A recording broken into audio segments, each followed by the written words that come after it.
Mabuhay Pilipinas! Maligayang pagbabalik dito sa aking channel, pero kung bago ka lang, pasuyo ng like and subscribe. Salamat agad. Ngayong gabi ng Wednesday, September 25, 2024, kabayan, update lamang po tayo sa ating panahon. Makikita po natin, kabayan, dito po sa ating weather system na meron po tayo ngayong winomonitor na 4 na banta sa ating bansa.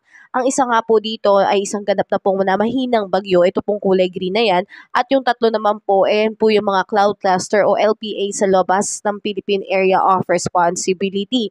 Kabayan, inoobserbahan po natin ang galaw ng mga ito dahil inaasahan nga po by Friday po, ayon po sa Japan Meteorology, na ito po ay magiging isang ganap na bagyo. So inaasahan po natin na bago po matapos itong week na to and pagdating din po ng weekend na meron po tayong 2 bagyo sa labas ng Philippine Area of Responsibility at isa pong potensyal na bagyo sa loob naman ng Philippine Area of Responsibility. Kabayan, antabayanan po natin ito dahil wala na pong storm break dahil narito na po ang mga banta ng bagyo na posible po nating maranasan.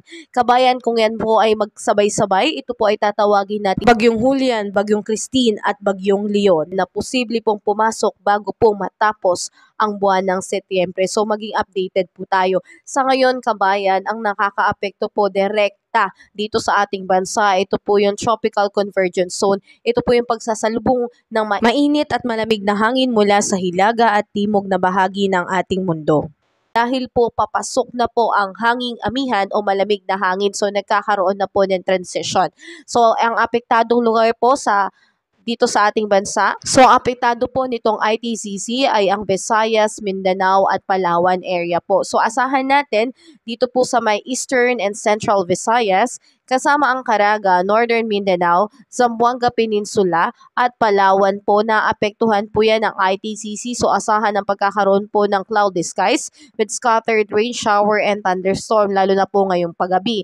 At asahan din po natin mga kabayan, posible po ang pagkakaroon ng flash flood and landslide po.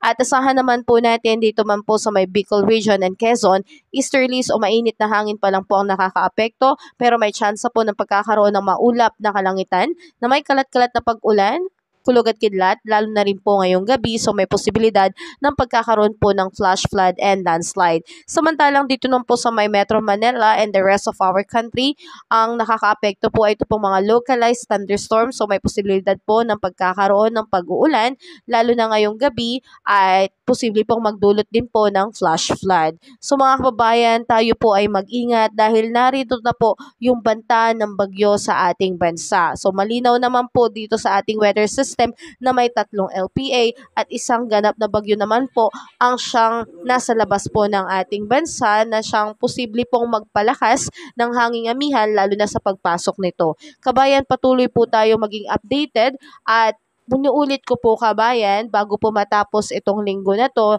posible pong maging isang ganap na bagyo na po yung 2 LPA sa labas ng Philippine Area of Responsibility at meron pong isang posibilidad na bagyo sa loob ng Philippine Area of Responsibility. So ingat tayo kabayan, tayo po ay maging alerto at maghanda na po ng ating sarili. So patuloy pa rin po nating ipanalangin na sana itong mga bagyo na to ay hindi po maging ganon kalaki ang epekto at ang tamaan lamang ng pag-uulan nito ay yung mga area na nangangailangan po ng tubig o ulan. So ingat tayo kabayan, have a safe day po sa lahat. Kabayan, kung nakatulong sa iyo ang video na to, huwag mo namang kalimutang mag-like and subscribe at pasuyo na rin po, pahit na rin po ng notification bell para updated ka sa mga susunod ko pang weather update. Muli, maraming salamat, ingat, God bless po, kabayan.